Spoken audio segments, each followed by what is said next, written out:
So good morning. The topic of my talk this morning is the gift of uncertainty, which may sound strange, but as you may recall, Pema Schroeder, one of her well-received books is called Comfortable with Uncertainty.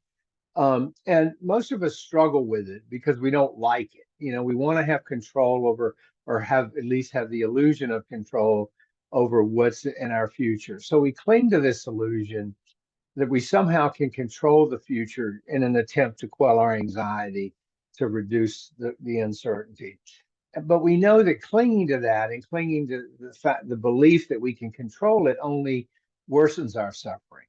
What if we drop the rope, stop struggling with uncertainty, just accept it, lean into the uncertainty in our lives? And with practical Dharma, we emphasize the importance of living with uncertainty, letting go of the need to try and control this unknown future, both to accept the fact of uncertainty and reduce the anxiety and the suffering caused by trying to predict or control the future.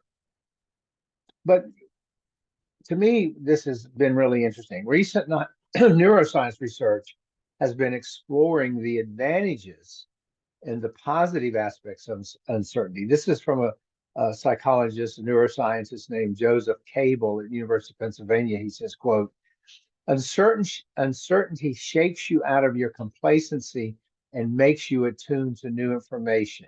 It plays a role in setting up the brain to learn, close quotes. And as I reflected on his quote or his finding, personally, I realized that some of the most energizing experiences I've had in my life were ones that were filled with uncertainty. As much as they made me uncomfortable, and as much as I grasped for some sense of predictability or certainty in those situations, because I was literally going into them flying by the seat of my pants. I'm sure we've all been there. Overall, upon reflection, in hindsight, the experiences were positive and energizing. So how does this happen? How does uncertainty energize us and expand our cognitive horizons? So think of the unease we feel the first time we encounter an uncertain situation of some importance. It could be anything, a place you've never been, an experience you've never had. When we experience something new and ambiguous or unexpected, we know from neuroscience that stress hormones and various neurotransmitters, chemicals flood the brain. But what I think if we put aside the science, what we are creating there is what we call in Zen the don't know mind. We are pulled completely into the present moment by the uncertainty of the situation. And that was kind of an important insight for me as I was reflecting on this. It's a state of mind linked to stress systems where we have dilated pupils, sweaty skin, higher cortisol, and um, other uh, chemicals in the body. And this activating system, just to get wonky here for a minute, in the brainstem coordinates signals that are coming in from our senses, our sensory inputs, to try and make sense of events and pass that information on to the rest of the body to tell it how to prepare. We are built to crave answers. It's built into our evolutionary survival mechanism, which we often talk about. So not knowing unsettles us. But the neuroscience tells us that's precisely why we benefit from this mindset. As we confront something new, the neurotransmitters such as norepinephrine boosts our receptivity to new data. It fires up our cognitive circuits um, that flexibly control our focus, prime our brains to engage in information sharing. So there's this whole neuroscientific understanding of what's going on. And within milliseconds, the tripwire of not knowing interrupts whatever we're doing in the moment.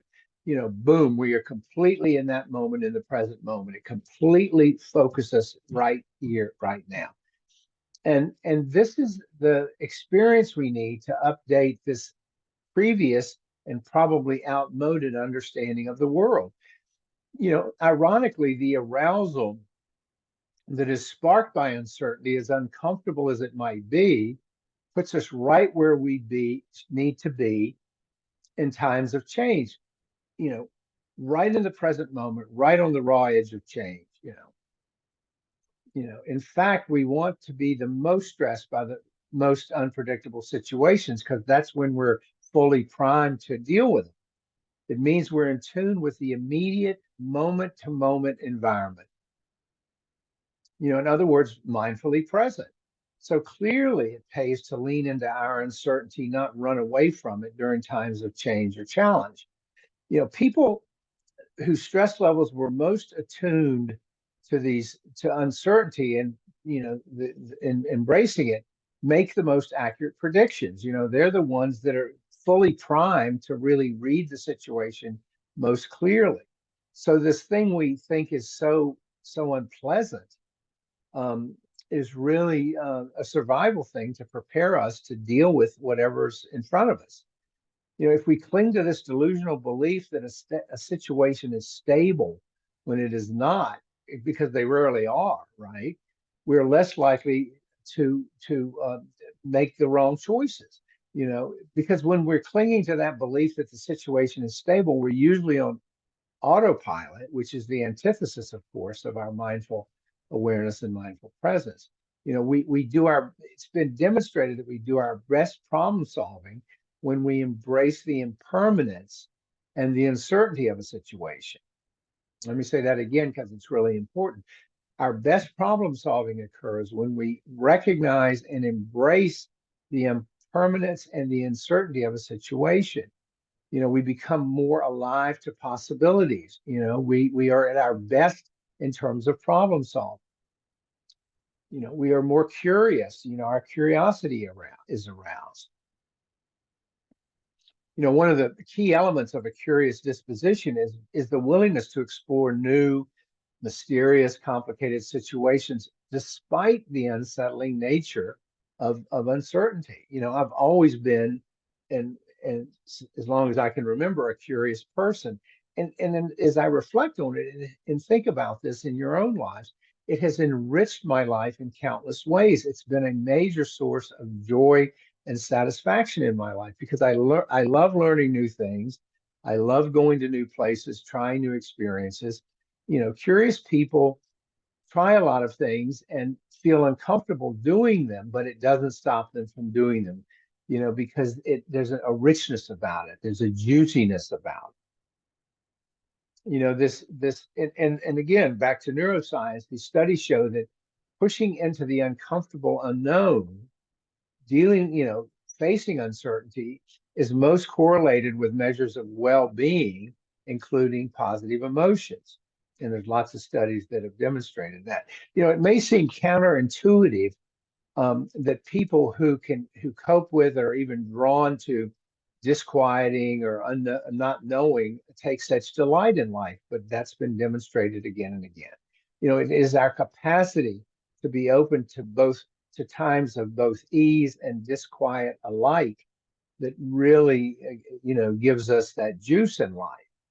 By treating surprises and broken expectations as chances to learn, we can spend our days steeped in wonder and awe that David Mick spoke about on Wednesday.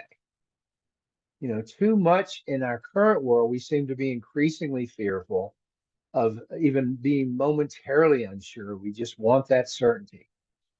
And I think intolerance of uncertainty has just risen in parallel with the use of smartphones and internet because we can have instant answers. We don't have to deal with very much ambiguity. But I don't think that's a positive thing. As part of our practice, I think I would argue it's important that we set an intention to stop running from a mindset, that being uncertainty, that we know is a key to human flourishing. Uncertainty is not the problem that we take it to be. It's not the enemy. It's a font of opportunity. So the gift of uncertainty, and I'm curious about your thoughts. So let me stop there.